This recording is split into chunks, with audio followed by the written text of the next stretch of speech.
We spent a lot of time planning for this studio. We wanted it to be a combination of classroom teaching as well as on-site experiences, experiencing the city by physically walking through it. Right? The title of the studio was In Between Katong. Is more to be felt than to be thought about.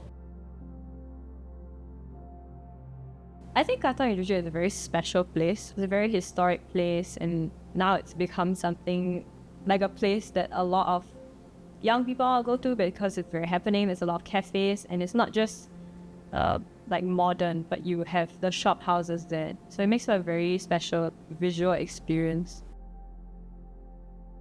Last year, we had an opportunity, right? The Singapore's Urban Redevelopment Authority has announced that they will study the historic corridors. And among the historic corridors are the historic East corridors. And we thought that it is an opportunity to work with URA, the Urban Redevelopment Authority, for our students to engage on the study of the historic East corridor. And hence, we have this particular studio. I think there are many ways of teaching urban design. It can be taught through a series of classroom map studies. But we figure that the best way to introduce urban design to students is by less classroom teaching, but more of walking through the city itself and experiencing it from that point of view. So I think that's fundamentally the difference, one of the difference. Another difference that is the way that we record our findings on site. Not so much through conventional architectural representations, but through less utilized mediums like developing a film clip,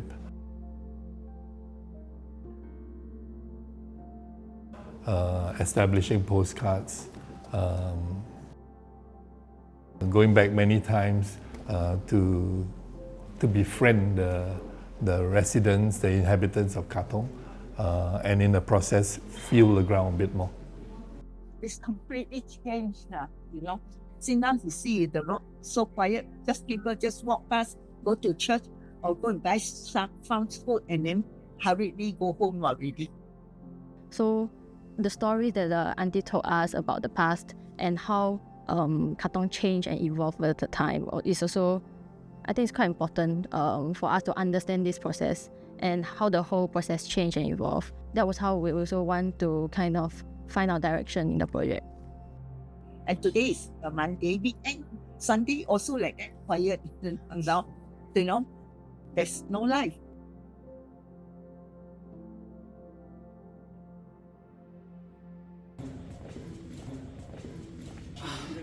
Japan.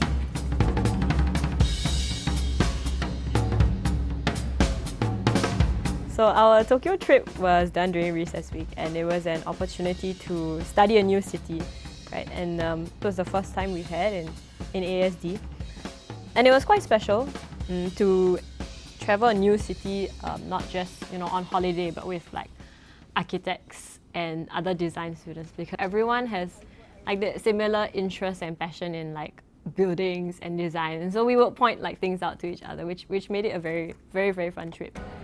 Hi, we're now in Shibuya, next to National Park.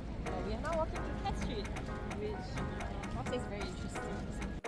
They are like about 8-story high, but look out for the 2 to 3-story pop-ups.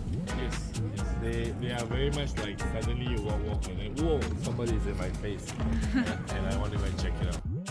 Andrew is giving lecture on the Japan Street in Tokyo.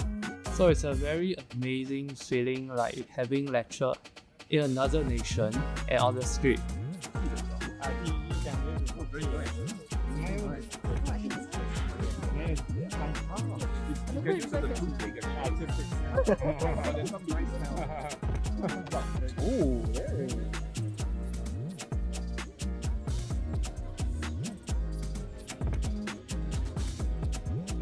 The architect that bring us through his project at bonus track.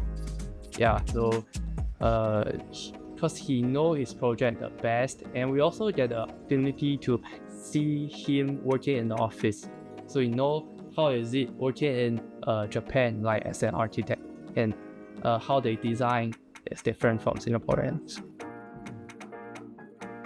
Actually, the Aki film was quite interesting, right? Because it was above the curry house. Yeah. So we also had a curry lunch there. Yeah, a lot of people just want to go somewhere else, but I think it's a very special place. You imagine the first floor is rent out on a specific date for a curry house. Then we will just nicely catch that day. Yeah, so we eat that curry there. It's very nice.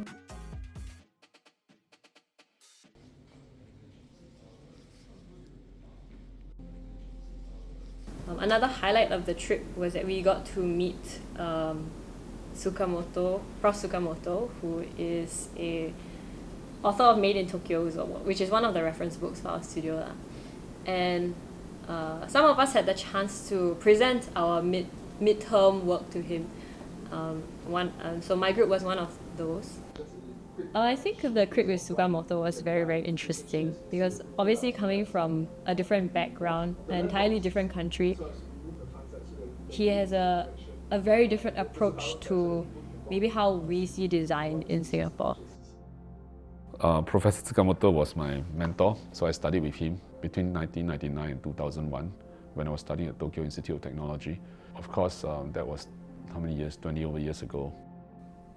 It's a privilege to study with him, and something I didn't expect that 20 years later I would be able to bring my students to actually have the projects being reviewed by him.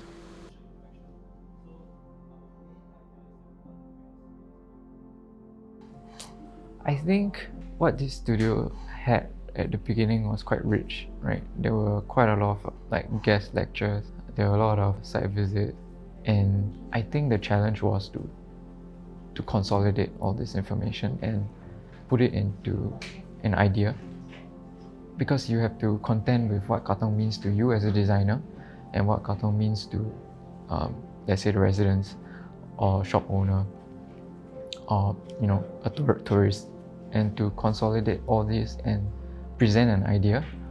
I think that was the challenge, right? And I think to have this studio more heavy on drawings is to hone that skill, right? Because when you sketch, you iterate quickly, and when you iterate quickly, you speed up the thinking process also. It's the elevated park that straddles across the MRT station. As you draw, you frame your thought process, right? It's procedural. You have to start somewhere and you have to end somewhere, and in doing so, you follow a process, and in that process you craft a storyline and you craft your story, and that becomes your design intent. If you're a book nerd for Aki, it was really very wonderful. I think this time around, previous studios, we never really reference books that heavily or intensely. I think there was a good variety with graphic styles, placemaking and stuff like that. I feel these references are quite important because again, we are storytellers, right? As architects, we don't just design, we tell stories. We tell stories of the unrepresented as well. So how do you weave that narrative into your project also? Very important. Hello, Katong. This is my story about learning, feeling, and finding the beat of Katong. I'm not an Eastie, and like many others, what I thought of Katong was the lovely Peranakan houses, the busy and vibrant streets, lots and lots of great food around to eat.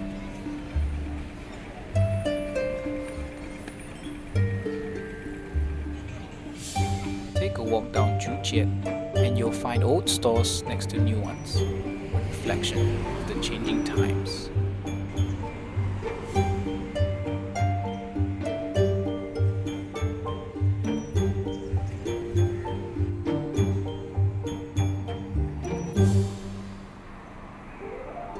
Step to the fringes of Katong and slow down.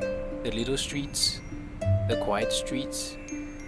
Maybe as an outsider, you chance upon the dormant giants, the former jewels of Katong.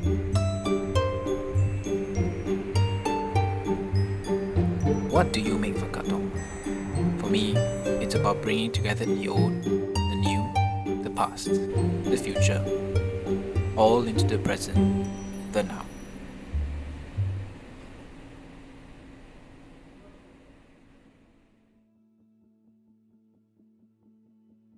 Nature to this space where this is a space where like this person is for live performances, so it can be busking, it can be like the DJ. I think that this studio is really successful. By my own measure, I think it's really successful. The students have really responded well to the themes and the agenda of the studio brief. It's always nice to see how they grow from this, and the students should really take this studio as an accomplishment towards their future endeavours. As far as the studio is concerned, I think we can really build upon this studio, and it becomes this yearly thing where we really explore, understand difference of areas within Singapore itself, and then sort of like counter study with a case study overseas.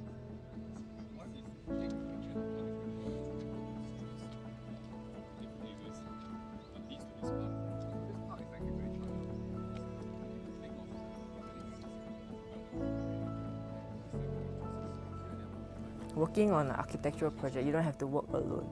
It's possible to work with people, and sometimes you can get great outputs out of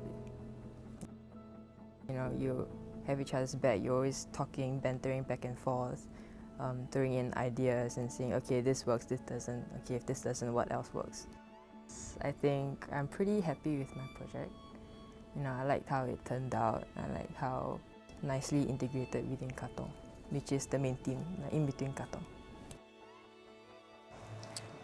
For me, what I found to be the biggest difference going from term 4 and term 5 into this term is the brief. So previously in our studios, the brief, there's always been a given program and a given agenda. But I think with Andrew's studio, we really had the freedom to choose what we want to do, where we want to do. But that meant you had to be really, really certain about why you want to do it and how you do it. And I think that sort of nurtured the logical thinking process of as we go through a project, why we make certain moves and how does this benefit the overall site that we've chosen. I think the last point I want to make is that